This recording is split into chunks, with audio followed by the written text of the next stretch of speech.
All right, this is Art Jonak. I'm in South Beach, Florida right now, bright and early. As I was outside, there was nothing happening in South Beach because this town does not wake up before 11 a.m. And I'm sitting here with the master of prospecting. He prospects 20 people a day. We're going to talk about that, if that's actually humanly possible, and the answer is yes, it is. It's Mr. Ken Dunn. And also with us is one of the most amazing builders in network marketing, Mr. Orjan I. He needs no introduction because by now both you guys all know Mr. Ken Dunn and Mr. Orjan I. So the topic today is prospecting, is recruiting or sponsoring. I don't like the word recruiting as much, but sponsoring and most importantly, prospecting. How do we find more people to talk to? Who do we talk to, and what do we say to them? So guys, welcome. Good morning, Art. How you doing, buddy? I'm waking up, but I'm pretty excited. I'm ready to take notes, and I can't wait to go jump in the pool to really wake up. Good morning, guys. I'm excited to be here to get the inside secrets from both you, Art, and Ken, and maybe you'll get some from me as well. So Ken says he sponsors, or not sponsors, prospects 20 people a day. Orjan I, you've been watching Ken for all this whole crew. We just got off the MLM cruise. You've seen him here in South Beach. You've seen him in Norway. You've seen him in Thailand. I've been observing him. Is it true? I am so amazed. He has become a true mentor of mine in that area, and I've been interrogating him now for weeks and months to see if this really goes on. And I can tell you, this story is a true story, and that's why we wanted to get this on this recording, because this story needs to be something that your team will listen over and over and over again to. And actually, the reason why I want this recording is that I want to listen over and over and over again to it. So as we move forward here, you might be thinking, well, 20 people a day, I'm intimidated by that. I'm scared by that. I don't even want to listen. But here, listen to this. If Ken's doing 20 people a day, connecting with 20 people a day, just think about the information that he's learned through competence through his 10,000 hours, and you can now take some of that knowledge and say, look, I want to do 5 a day, I want to do 4 a day, 3 a day, 2 a day, 12 a day, whatever it is. If you can even go all the way up to 20, because that's the information we're going to share with you, up to 20. If you want 22, then you're going to have to learn a few more things maybe. So let's talk about that. Let's where should we start this? The mindset of prospecting? Well, you know what? It's really amazing. I've been doing this for 6 years at this pace now, and what I've realized about prospecting is it's not really prospecting. I mean, you've said a lot about that, Art, as we've been talking about recruiting and building the business over the last couple of years. What I think the big thing for me is that early on in the game, I had a chance to learn from Michael Klaus, and Michael opened my eyes to the real art of recruiting or building the business. And if I was going to bring all of that recruiting, all of that experience, how do you do it down into one phrase? It would be that you've got to be all in. You've got to do it 24 hours a day. It's not about turning on a time to recruit or turning off a time to recruit. I've heard some of these trainers and people in the industry that say you should, work on the telephones from 7 till 9 o'clock at night, or you should take 2 hours in the afternoon.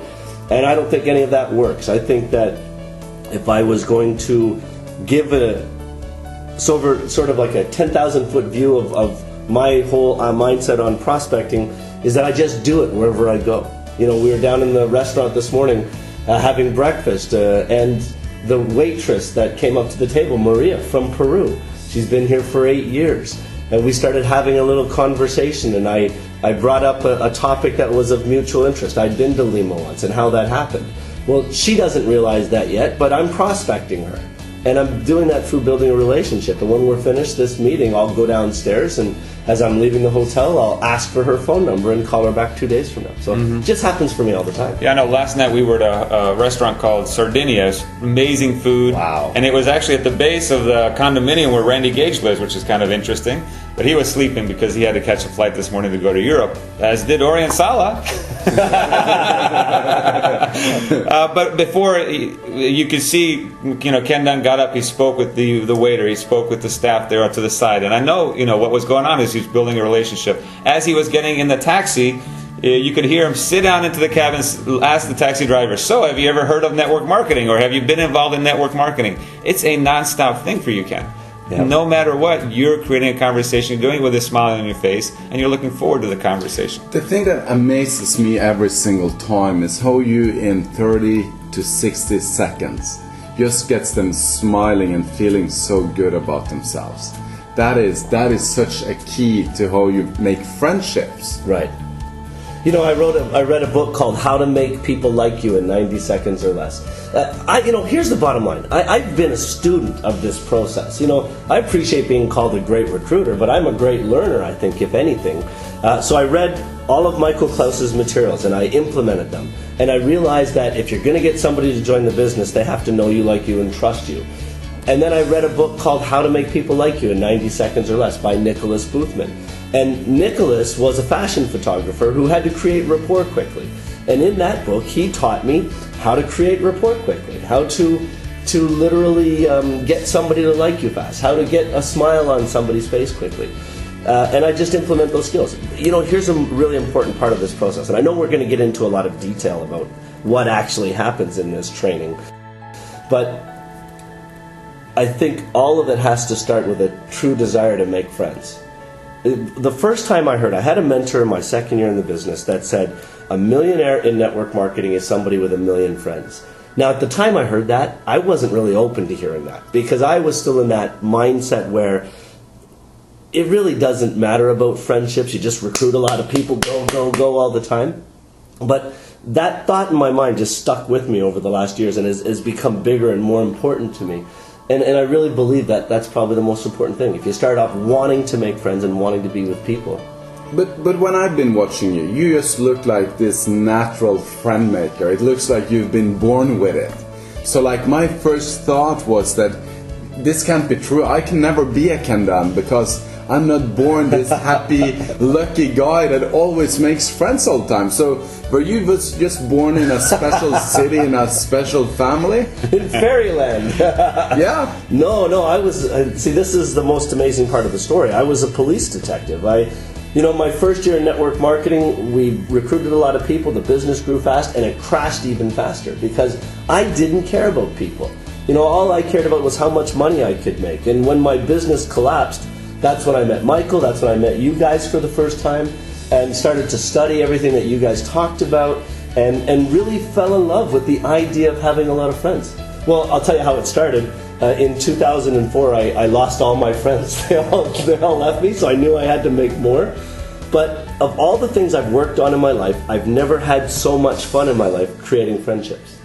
You mentioned the book. What is the book title? How to Make People Like You in 90 Seconds or Less. How to Make People Like You in 90 Seconds or Less. You mentioned that you're a great learner. I think all leaders are constant learners. The moment we say, oh, we know it all, we're not learning anymore, it's over. The game's over. So the reason I ask you to say it again, I know a lot of people take notes on what's the books. How to Win Friends and Influence People by Carnegie, to me, is be a huge book. To just start to learn the skill sets, get in the mindset of, I can go make friends. I've given that book to my daughter, and she can manipulate her teachers like you can't imagine. It's amazing. Any books come to you, to your mind, as far as creating friends, building rapport, that you can recommend in addition to that? I'm not catching any book title right now, but I can say that I've read both those books, and I don't think you need to read very much more than that. But after you've read some books, I would recommend you to go into different CD albums and actually find some of those that are talking about recruiting, that are talking about making friendships, and the master on that, like Ken Dunn mentioned earlier, is Michael S. Klaus. Get his whole total success package of everything, and he will teach you the exact process of recruiting from an intellectual standpoint, and also something that he had tried out for years and years and years. Okay, so step one is knowledge as far as CDs, books. Get around people who are good at it. So, Orjan and I, even though Orjan's, a 7-figure earner in this profession, Ken Dunn's a 7-figure earner in this profession, I notice Orjan always tries to get around Ken, and then he looks, what's he going to say to the taxi driver? What's he going to say to the waitress? I bet Ken can get a business card out of that guy. Oh, he did. What did he say? Oh, I got to write that down. So get around people that are good at seem natural at sponsoring and talking to people and creating connections through mentorship. So books, CDs, mentorship. What's the next step is activity, right? So how did you go from reading about it to applying it? Was that instant? No, it was just trying it every once in a while. And I'll tell you, the first couple times when I started to rebuild my business again, that I went out and started to contact people and interact with people, I was nervous as all get out. I mean, I can't tell you the amount of times in that first 4 or 5 months I went up to somebody, I was about to say something, and it was like that bashful 14-year-old wanting to talk to his first girlfriend. I'd just walk away from them. But, you know, Michael says you've got to do it 100 times before you're going to have that memory kicked into your head. And my why was big enough.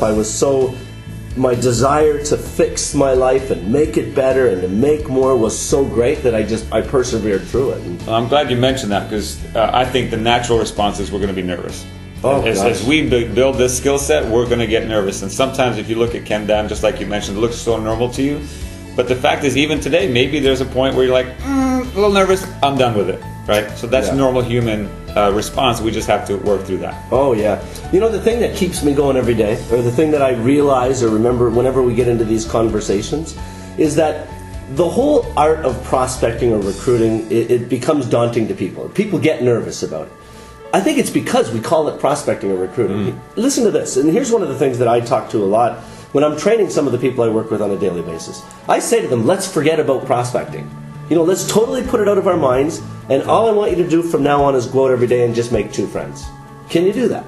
And every time they say yes, and it's almost like a mind shift for people. It is. And that's a great way to put it. I know somebody once told me and was teaching, I can't remember who it was, I apologize for not giving credit, but they asked, well, why don't you follow up on the phone call? And they say, well, I don't like the phone. It seems so heavy. But when your best friend just called you 5 minutes earlier, wasn't it easy to talk to your best friend? Absolutely. So if we just make that shift of let's go make as many friends as we want versus prospecting, recruiting, contacting. I don't even like the word recruiting. If anything, we're sponsoring them into the business.